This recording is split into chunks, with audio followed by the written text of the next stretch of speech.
Hello, my name is Vignette Fleury, and I will be doing a reading from my book, Sacred Love, Vignettes on Caregiving and Family. We generally think of Alzheimer's in terms of memory loss and diminished cognitive ability. I watched for the manifestation of both symptoms in my mother. Her personality has remained intact. She has always been quiet and serene. I can truthfully say that I have never heard her raise her voice. In 2016, my mother began doing something completely unexpected. She would make a noise that sounded somewhat like a high-pitched, nervous laugh. My first approach was to assess if she was feeling anxious or experiencing some discomfort. She answered no to both. She emitted this sound continuously. It only ceased when she was eating or sleeping. It was clearly involuntary. The sound reverberated throughout the house. It was impossible to ignore. The only place it didn't travel to was my bedroom, which was located on the top floor. I'm somewhat embarrassed to say that it almost felt like a form of torture. Realizing that there was no alteration I could make to mitigate its effect, I moved to the next natural step. I took Mom to see her primary care physician. As soon as her doctor entered the examination room and heard the sound, he said, "Oh, she's becoming nonverbal." He sounded almost surprised.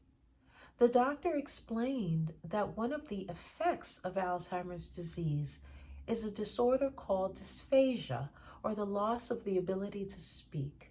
The noise my mother had been making signaled the onset of that loss. I was stunned.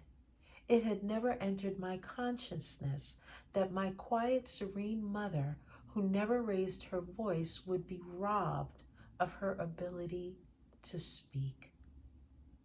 There was nothing to be done other than to learn to live with it. As the years passed, the frequency of the sound lessened. Eventually, it stopped completely, which was a relief. Unfortunately, when the sound ceased to occur, it took most of her ability to speak with it. For the past 4 years, Mom has only been able to say yes or no. Over those years, I've adjusted what I say to her so that it only requires a yes or no answer. These days, she can still say yes or no, but it is a struggle. So I look at her lips to see which one she's trying to say, and I say it for her.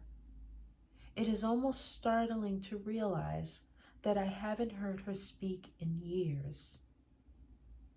And on an August day, back in 2018, after our morning hug, we had this exchange. Mom said, "I love you so much."